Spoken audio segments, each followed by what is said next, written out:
My parents decided to increase my rent in order to support my sister's lazy boyfriend, so I moved out.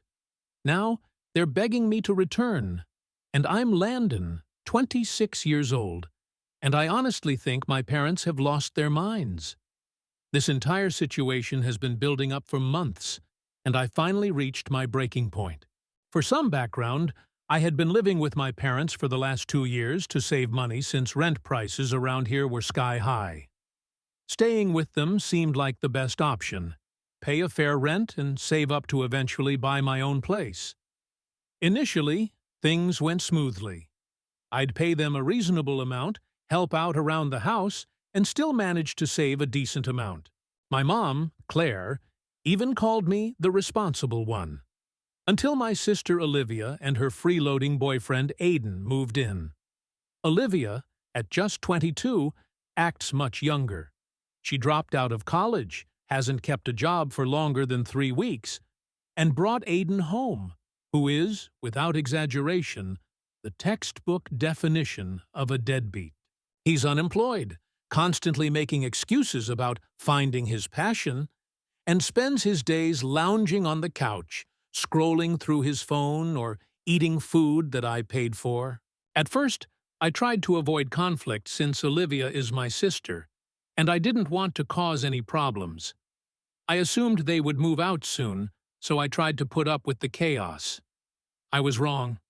For some reason, my parents treat Olivia like a child, and Aiden like he's their son. It drives me up the wall. Then, about 2 months ago, my parents dropped a bombshell on me about my rent. I thought it was just a small increase, maybe $50 more. Nope. They wanted to raise it by $1,400 a month, doubling what I was already paying. When I asked why, my dad, Michael, gave me the most absurd excuse. Well, with Olivia and Aiden here, groceries and utilities have gone up, and it's only fair you contribute more since you're doing well for yourself. Fair? I couldn't believe what I was hearing. I work a full-time job, pay my bills, and keep to myself, while my sister and her useless boyfriend do nothing around the house. And now, I'm expected to cover their freeloading? At first, I refused. I told my parents I wouldn't pay more just because Olivia and Aiden were draining their finances. My mom got defensive, saying, "They're struggling right now, Landon. Not everyone has it as easy as you." Easy? I work 50 hours a week at a job I hate just to get by. I've never asked them for anything. Olivia, on the other hand, has been given everything without lifting a finger. Things kept escalating. My parents began leaving passive-aggressive notes on my door about chores or groceries I needed to buy. Olivia would say things like, "Wow, it must be nice to be so selfish and only care about yourself." The worst part? My parents agreed with her. Then, it all came to a head last Sunday. We were having dinner together, which I usually avoid, but I felt guilty about not joining in. My mom started lecturing me about being part of the family and doing my share. I calmly replied, "I already pay rent, Mom. I do more than my share. Maybe Olivia and Aiden should start contributing." The table went silent. My sister's face turned bright red, and Aiden, this guy, smirked as if he was above it all. Olivia slammed her fork down and snapped, "You're such an asshole, Landon. Aiden and I are trying to figure things out, and you're just sitting here judging us. You don't know what we're going through." That's when I snapped. I looked her straight in the eyes and said, "What you're going through? You mean sitting on the couch all day while I'm busting my ass to support you?" My dad told me to watch my tone, and my mom looked like she was about to cry. Aiden, of course, muttered under his breath, "Someone's jealous." That did it. I pushed my chair back, stood up, and said, "You know what? I'm done. If you want me to pay for Olivia and Aiden, forget it. I'll leave instead." My parents tried to calm me down, but I wasn't having it. I packed a bag with the essentials, called my best friend Logan, who had been urging me to move in with him for months, and I finally took him up on it. When I came back downstairs with my bag, my mom was sobbing, begging me not to leave. Olivia was sitting smugly next to Aiden, whispering to him like it was all a joke. My dad just stood there with his arms crossed, glaring at me like I had betrayed him. "I'll be back for the rest of my stuff tomorrow," I said, and I walked out the door. Logan picked me up, and I stayed in his spare room. Honestly, I felt more relief than anything else. For the first time in months, I didn't feel like I was carrying my entire family's burden. But here's the kicker. The next morning, my mom started bombarding my phone with texts, missed calls, and voicemails. "Landon, please come home. We can talk about this. Olivia and Aiden will change. We need you here." I ignored her at first, but the messages kept coming. Then my dad called, something he never does. His voicemail said, "You're being selfish, Landon. You're part of this family, and family sticks together. Don't do this to your mother." I haven't responded yet. I don't even know what to say. It's been 2 days, and I'm feeling a mix of anger, guilt, and confusion. Part of me wants to tell them to go to hell, but another part feels bad for my mom, who's clearly falling apart. Logan says I did the right thing, and he's probably right, but it doesn't feel so simple. When I woke up the next morning at Logan's, I felt a strange combination of freedom and dread. I was out of the house, away from all the drama, but part of me still couldn't shake the guilt. I could still hear my mom's voice in my head. "We need you here, Landon." Logan's spare room was basic. A twin bed, a shaky desk, and posters of bands he liked when we were teenagers. But it already felt like home. At least here, I wasn't walking on eggshells around my sister and her boyfriend. Logan even joked the night before, "Welcome to the land of the sane, my dude. Rent here doesn't go up when some deadbeat eats all the food." I laughed, but deep down, I was still angry. Angry at how my parents treated me, and angrier at myself for letting things go this far. By mid-morning, I knew I had unfinished business. I had to go back to my parents' house to grab the rest of my stuff. Logan offered to come with me, but I told him I'd handle it alone. I didn't want to drag him further into this family mess. When I pulled into the driveway, my mom was standing at the front door. She looked terrible. Puffy eyes, dark circles, and I felt a brief pang of guilt. But I reminded myself that I wasn't the one who caused this mess. "Landon," she said softly as I got out of the car, "can we talk before you pack?" I sighed. "What's there to talk about, Mom?" She fidgeted nervously, her voice shaky. "I know you're upset, but Olivia and Aiden are going through a tough time. You don't understand how much pressure your father and I are under." I couldn't believe it. Pressure? Mom, you're pressuring me to pay for their lives when they won't even take care of themselves. "Landon, it's not that simple," she replied. "Yeah, it is," I snapped. "It's simple. Olivia and Aiden can get jobs. I'm not going to be their safety net anymore." At that moment, the front door swung open, and Olivia stepped outside, looking smug as ever, with Aiden trailing behind her. Aiden leaned against the doorframe, chewing on a toothpick like he didn't have a care in the world. "Wow," Olivia said, crossing her arms. "Look who finally decided to stop being dramatic." I clenched my jaw. "I'm not here for you. I'm here to grab my stuff." "Good," Aiden muttered. "Less tension around here." That did it. I turned to my mom and said, "This is who you're raising my rent for?" "Seriously?" My mom looked like she wanted to say something, but Olivia cut her off. "You're just mad because Mom and Dad care about someone other than you for once." I froze, trying to process what she just said. My sister was unbelievable. Aiden let out a low chuckle, and I snapped, "Care about me? Olivia, I've done nothing but try to help this family while you sit on your ass all day. You want to talk about caring? I've been paying for your food, your lights, your heat, and you're too selfish to see it." For the first time, Olivia looked a little shaken, like she hadn't expected me to stand up to her like that. Aiden straightened up and muttered something under his breath. I didn't care about what Aiden muttered under his breath as I stormed past them, heading up the stairs to pack the rest of my things as quickly as I could. When I got back to Logan's place, it felt like I could finally breathe again. He took one look at me, handed me a beer, and said, "That bad, huh?" "Worse," I muttered, collapsing onto the couch. "It's like they don't even see how messed up this is," Logan said. "Your parents are brainwashed. Olivia and Aiden are taking advantage of them, and they're too blind to admit it."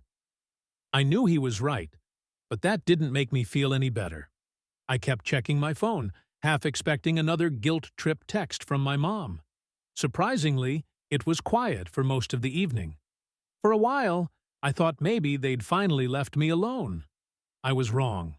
Around 10 p.m., my phone buzzed with a text. It was from my dad. "Landon, you should know your mother is very upset. Olivia told us you yelled at her. She's trying her best, Landon. You don't have to be so harsh." I nearly threw my phone across the room. Harsh? How could they not see what was happening? "Logan," I said, shaking my head, "I think I need to block their numbers." He raised an eyebrow. "You sure? That's a big move." "I'm sure," I muttered. "I need some space. I can't keep dealing with their crap every day." I blocked both of my parents' numbers, put my phone on silent, and tried to focus on the movie we had put on. But even as I sat there trying to relax, I couldn't stop thinking about what would happen next. The next morning, I woke up to an unexpected text. It wasn't from my parents. I had blocked them after all. It was from Emma, an old friend from high school I hadn't talked to in a while. "Hey, Logan told me you moved out. Are you okay?" Emma and I had always been close in high school, but life happened, and we drifted apart. Seeing her message was a surprise, but it was also nice. I texted back, "Long story, but I'm fine now. How are you doing?" She replied almost immediately, "Good. Let's catch up soon. Coffee, my treat." The rest of the week flew by. I settled into Logan's place, got back into a routine at work, and started feeling normal for the first time in years. I didn't feel like I was constantly trying to fix everything, but just as I began to feel like my life was back on track, something happened that threw me completely off balance. I came home from work one evening to find Logan sitting on the couch, looking unusually serious. "Hey, man," he said, "you're gonna want to sit down for this." "What's going on?" I asked, dropping my bag. He handed me his phone. It was a news article. I started reading, and my stomach dropped. "Local couple arrested for shoplifting." Beneath the headline was a blurry photo, but I'd recognize them anywhere. Olivia and Aiden.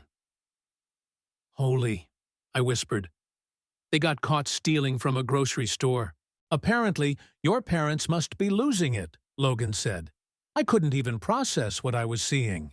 My sister, the same sister my parents had raised my rent to support, was now out stealing food. What the hell was going on back home? My phone buzzed, breaking me out of my shock. It was a text from Emma. "Hey, Landon, I just heard something crazy about your sister. Are you okay?" I stared at the message, my mind racing. No, I wasn't okay. Nothing about this situation was okay. I sat there staring at Logan's phone, my mind spinning. Olivia and Aiden arrested. I couldn't decide if I was shocked or if this was just the natural consequence of two people who thought life owed them something. Logan watched me carefully. "Dude, you okay?" I don't even know," I muttered. "How could it come to this? My parents have been bending over backward for them, and now they're stealing groceries. Classic deadbeats. This is what happens when you coddle people who refuse to grow up, Logan said, shaking his head. He wasn't wrong. My phone buzzed again. Another message from Emma. I saw the article. I hope you're not getting dragged back into all that drama. Let me know if you need to talk. I appreciated Emma checking in, but I didn't have the energy to respond. I was too busy imagining the fallout at my parents' house. My mom must be losing her mind. The next morning, I woke up to my phone vibrating non-stop. I'd forgotten I'd unblocked my parents' numbers the night before. Mistake. The first call was from my mom, then my dad, then my mom again. When I didn't pick up, the texts started pouring in. Landon, please call me. It's important. Your sister needs our help right now. You need to come home. I know you're upset, but this isn't the time for grudges. We're a family. That word stung in a way I couldn't explain. I was halfway through a bowl of cereal when Logan walked into the kitchen and saw me scrolling through the texts. Don't do it, he said. Don't do what? I asked. Don't let them suck you back into their nonsense. You know what's going to happen. They'll make you feel guilty, and suddenly you're paying your sister's bail or something. I'm not bailing her out, I said firmly. That's their problem. Logan eyed me skeptically. Good, because they'll try to make it yours. I nodded, but as much as I wanted to brush it off, the texts were getting harder to ignore. My parents were clearly desperate. By lunchtime, I gave in. I didn't want to talk to my dad, so I called my mom instead. She picked up after one ring. Landon! Her voice cracked with relief. Oh, thank God. I've been trying to reach you. What happened? I asked, trying to keep my tone even. It's Olivia, she said, her voice trembling. She's in trouble, Landon. Real trouble. I took a deep breath. Yeah, Mom, I know. I saw the article. There was silence on the other end for a moment. It's not what you think. She's not a bad person, Landon. She made a mistake. They both did. I pinched the bridge of my nose. Mom, they got arrested for stealing. I know, she said, her voice pleading. But they didn't have any money. They've been struggling. I cut her off. Mom, they don't have money because neither of them wants to work. That's not my problem, and it shouldn't be yours either. There was another pause before she said something that knocked the wind out of me. Aiden convinced Olivia to do it. What? I asked, stunned. He told her it would be fine, that they wouldn't get caught. She didn't want to do it, Landon. She's been so lost lately. Aiden has such a hold on her. I slumped against the wall, processing what she was saying. Olivia wasn't innocent, but if Aiden had been manipulating her, it made me angrier than I could explain. Why are you telling me this? I asked finally. Because she needs you, my mom said, her voice breaking. We need you, Landon. Your sister's in over her head. Your dad and I don't know what to do anymore. And what exactly do you expect me to do, Mom? I asked. Come home, she said quickly. Talk to her. Help us figure this out. I couldn't help but laugh bitterly. Mom, the last time I was there, you all treated me like a walking wallet. And now you want me to come back and fix everything? Please, Landon, she said, starting to cry. I don't know what else to do. I can't lose her. She's my baby. Her words hit me harder than I expected. I closed my eyes, trying to block out the guilt building in my chest. I wanted to scream that it wasn't my responsibility, but at the same time, she sounded so broken. Fine, I said, my voice tight. I'll come over, but I'm not staying, and I'm not fixing your mess. Thank you, she whispered. That's all I ask. When I showed up at my parents' house later that day, it was like stepping into a war zone. My mom looked frazzled and pale, and my dad, usually stoic, seemed visibly exhausted. "Where's Olivia?" I asked, as I dropped my keys on the counter. "She's upstairs," my mom said quietly. "She hasn't come out of her room since yesterday." I sighed. "Fine, I'll talk to her." As I climbed the stairs, I could feel my pulse pounding in my temples. I didn't know what I was going to say, but I knew I had to say something. I knocked on Olivia's door. No answer. "Olivia, it's me," I said. "Open up." After a few moments, the door creaked open, and Olivia stood there looking like a mess. Red eyes, disheveled hair, and a blanket draped around her shoulders. "What do you want?" she mumbled. "To talk," I said, stepping inside. "Mom and Dad are losing their minds, Olivia." "What happened?" She sat down on the edge of her bed, avoiding my gaze. "You saw the article, right?" she said quietly. "Aiden said it was no big deal. He told me we didn't have a choice." "Of course you had a choice," I said sharply. "You didn't have to listen to him." She glared up at me. "You don't get it, Landon. He loves me. He's the only one who does." I couldn't stop myself from laughing bitterly. "Loves you, Olivia? The guy convinced you to commit a crime. That's not love. That's manipulation." "You don't know him like I do," she shot back. I shook my head. "No, but I know you. You're better than this. Why are you letting him drag you down with him?" She didn't answer. She just buried her face in her hands and started sobbing. For the first time in a long time, I didn't feel angry. I felt sad. My sister, my baby sister, was falling apart, and I couldn't figure out how to stop it. "I don't know what to do anymore," she whispered through her tears. "You start by waking up," I said softly. "Aiden isn't your future, Olivia. He's a dead end?" She didn't respond, but for the first time, I thought I saw a flicker of doubt in her eyes. When I left her room, I found my mom waiting nervously at the bottom of the stairs. "Well?" she asked anxiously. "She's a mess," I said bluntly, "but she's not hopeless."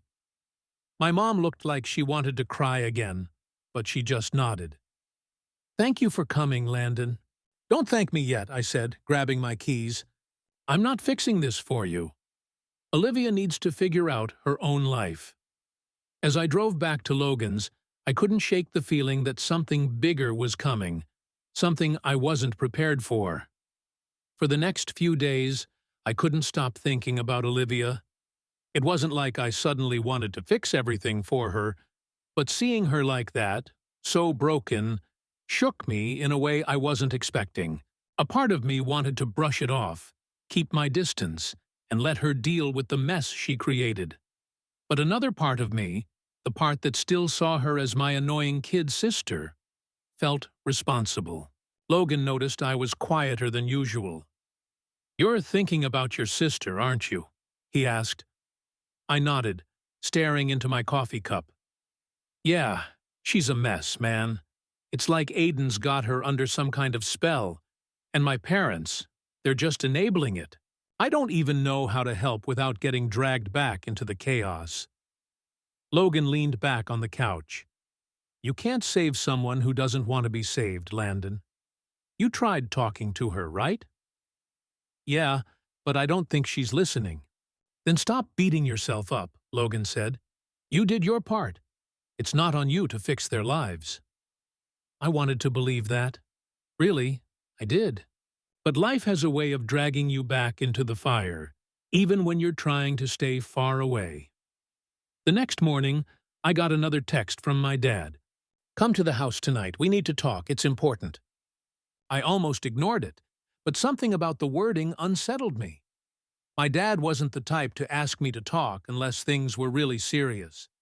I showed the text to Logan, who shrugged. "Up to you, man. But if it's another trap to guilt you, don't say I didn't warn you." I texted back, asking what it was about, but my dad just replied, "You'll see." When I pulled into my parents' driveway that evening, I felt that familiar weight settle in my chest. I hadn't been back since the last time I'd spoken to Olivia, and the house already felt like a battlefield. Inside, my parents were sitting at the dining room table. My mom looked anxious, twisting her hands together, while my dad's expression was unreadable. Olivia was there too, slouched in a chair, eyes puffy and distant. Aiden wasn't in sight, which was probably for the best. "What's going on?" I asked, standing in the doorway. My dad gestured to the chair across from him. "Sit down, Landon, please." Reluctantly, I sat. This better not be another lecture about families sticking together. "It's not," my dad said, looking at my mom, who nodded nervously. "It's about Aiden." I felt a cold knot tighten in my stomach. "What about him?" My mom spoke up, her voice shaking. "We found out some things about who he really is, and we don't know what to do." I leaned back in my chair, weary. "What are you talking about?" My dad cleared his throat and handed me a folded piece of paper. "Your mom and I didn't want to pry into Olivia's life, but after the arrest, we got worried. We found this in her room." I unfolded the paper and scanned the words quickly. It was a police report. My blood ran cold. Aiden's name was at the top, and below it were multiple charges: petty theft, fraud, and something that made my stomach drop: domestic assault. "What the hell is this?" I asked, my voice sharp. My mom looked at me with tears in her eyes. "It's real, Landon. We checked. Aiden has a record, a long one. And Olivia, she won't listen to us. She insists he's changed." I stared at the report, anger building in my chest. "Why didn't you tell me this sooner?" "We didn't know until yesterday," my dad said grimly. "And now, Olivia won't hear a word against him. She thinks we're lying to break them up." I turned to Olivia, who was sitting quietly, staring at the table. "You knew about this, didn't you?" Her head snapped up, eyes blazing. "It's none of your business, Landon." "The hell it isn't," I shot back. "Olivia, this guy has a history of hurting people. How can you sit there and defend him?" "He's not like that anymore," she yelled, standing up so fast her chair scraped across the floor. "You don't know him. You don't know what we've been through." "Then tell me," I said, trying to keep my voice calm. "Tell me what makes him so different." She didn't answer. She just crossed her arms, her lip trembling. I knew that look. She was scared, and she was trying to hide it. "Olivia," I said more softly, "this guy isn't your future. He's dragging you down with him, and if you don't see it now, it's only going to get worse." "Stop it!" she shouted, tears streaming down her face. "You're just jealous. You've always been jealous because Mom and Dad love me more." Her words stung, even though I knew they weren't true. My mom gasped, clearly shocked, and my dad looked furious. "That's enough," my dad barked, slamming his hand on the table. "Olivia, you're not a child anymore. You need to wake up before this idiot ruins your life, or worse." "Shut up!" Olivia screamed. "You don't know anything." Without another word, she stormed out of the room and up the stairs, slamming her door so hard it rattled the walls. My mom broke down sobbing, and my dad just rubbed his temples, looking defeated. I sat there, trying to process what had just happened. "What now?" I asked finally.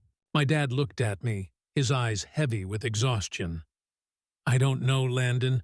I just don't know anymore." When I left the house that night, I felt hollow. My sister was drowning, and there was nothing I could do to pull her out. I sat in my car for a while, staring at the empty street before finally pulling out my phone. "Hey, Emma, you busy? I could really use someone to talk to." She replied almost instantly. "I'm here. Want to come over?" I didn't even hesitate. I needed to get out of my head, and Emma had always been good at keeping me grounded. When I got to Emma's place, she greeted me with a warm smile and a hug that I didn't realize I needed. "Rough night?" she asked, leading me inside. "You have no idea," I muttered, flopping onto her couch.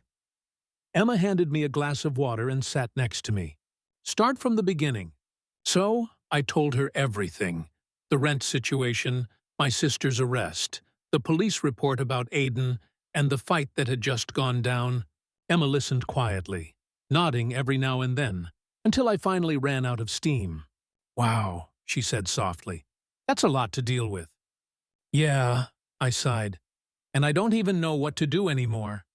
Part of me wants to just cut ties completely, but it's your family," she finished for me. "Exactly." Emma reached over and squeezed my hand. "You can't save your sister, Landon. She has to save herself. But that doesn't mean you're a bad brother for stepping back." I looked at her, surprised at how much I needed to hear that. "Thanks, Emma," she smiled. "Anytime. You're a good guy. Don't forget that." For the first time in weeks, I felt like maybe things would be okay eventually. But I was wrong, because the next day, everything fell apart. The next day started like any other. I got up, grabbed coffee with Logan, and tried to shake off the mess from the night before. But something gnawed at me. This unsettled feeling I couldn't ignore. I had a sinking feeling in the pit of my stomach, like I was waiting for something else to go wrong. And when it finally happened, I wasn't prepared for how hard it would hit. Around noon, I got a call from my mom. I had half expected her to reach out after our chaotic conversation at their house, but something about the tone of her voice when I answered made my chest tighten. "Landon," she said, her voice trembling. "It's Olivia." "She's gone." I froze. "Gone? What do you mean, gone?" "She left," Mom sniffled. "She packed up her things last night and left a note. She's with Aiden, and they're not coming back." I sank onto Logan's couch, pressing a hand to my forehead. "What did the note say?" "That she loves him, that she's sorry, but she needs to live her own life. Your father is furious. We don't even know where she's gone, and I'm scared, Landon." I didn't know what to say. I had spent the past few weeks frustrated with Olivia, watching her make one terrible choice after another. But hearing this, my heart ached. It was like I could feel her slipping further away, and there was nothing I could do to stop it.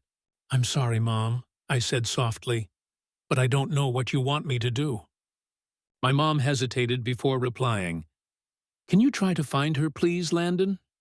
I know you're angry, but she's still your sister." I looked up at Logan, who was watching me carefully. He didn't say anything, but I could tell he was silently urging me not to get dragged back into the chaos. "I'll think about it," I said finally. That evening, Emma came over with takeout and a listening ear. I told her about Olivia leaving, the note, and how my parents were falling apart. "Do you think she's okay?" Emma asked gently, digging through a container of noodles. "I don't know," I admitted. "If she's with Aiden, probably not." "That guy's bad news, and I don't trust him," Emma replied. "You can't control her, Landon. You've done more for your family than most people would have. You can't keep carrying their weight." I knew she was right, but the thought of my sister out there, maybe in trouble, was eating me alive. Still, I said, "She's my sister. I can't just let her disappear." Emma nodded, though I could see the concern in her eyes. "Just be careful, okay?" 2 days later, I got a call that changed everything. It was Olivia. Her number popped up on my phone, and I nearly dropped it in shock. For a moment, I thought it might be a mistake, but when I answered, her shaky voice came through the line. "Landon?" "Olivia?" I said, my voice sharp. "Where the hell are you?" I need your help," she whispered, her voice cracking. "Please don't hang up." "Where are you?" I repeated, my heart pounding. She hesitated before answering. "At a motel." "Aiden. He left me." I stood up, pacing the living room. "He what?" "He took everything," Olivia said, and I could hear her start to cry. "He said he'd be right back, but he's been gone for 2 days. I don't have money. I don't have anywhere to go." My anger flared. Of course, Aiden would do this. This was who he was: selfish, manipulative, and completely unreliable. Send me your location, I said firmly. I'll come get you. When I pulled into the run-down motel parking lot an hour later, I spotted Olivia sitting on the curb with a duffel bag at her feet. She looked nothing like the sister I remembered. She was pale, disheveled, and hollow-eyed, as if life had completely drained her. I parked and walked over, crouching in front of her. "Hey," I said softly. She looked up, tears streaming down her face. "I messed up, Landon." "Yeah," I said, not sugarcoating it. "You did." Her lip quivered. "I thought he loved me." "I thought so too," I sighed, sitting next to her on the curb. "Olivia, I've been telling you for months that Aiden wasn't good for you, but you didn't want to listen."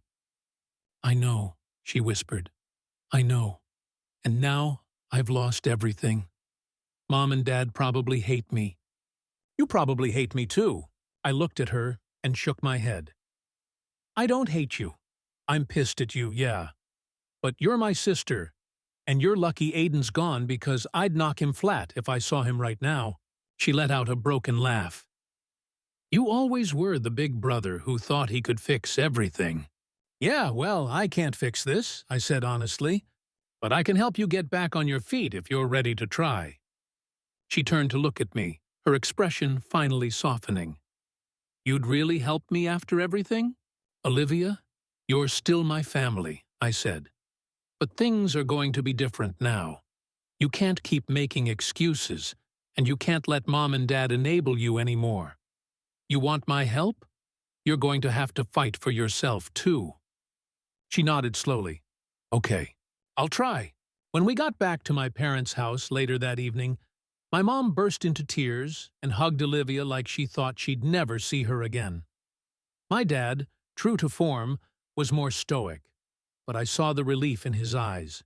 "I'm sorry," Olivia mumbled, and for the first time in a long time, I thought she meant it. I didn't stick around long. I told my parents they needed to get Olivia real help this time. Therapy, a job, anything to get her moving in the right direction. And for once, they actually listened. That night, I sat on Logan's balcony with Emma. She brought over a bottle of wine, and we sat in silence for a while, just watching the city lights. "How's Olivia?" she asked eventually. "She'll be okay," I said. "Maybe not right away, but I think she's finally ready to change." Emma smiled softly. "And you? Are you okay?" I thought about it for a moment, then nodded. "Yeah, I think I am." For the first time in weeks, I felt like a weight had been lifted off my chest. My parents, my sister, even Aiden, it wasn't my job to fix them.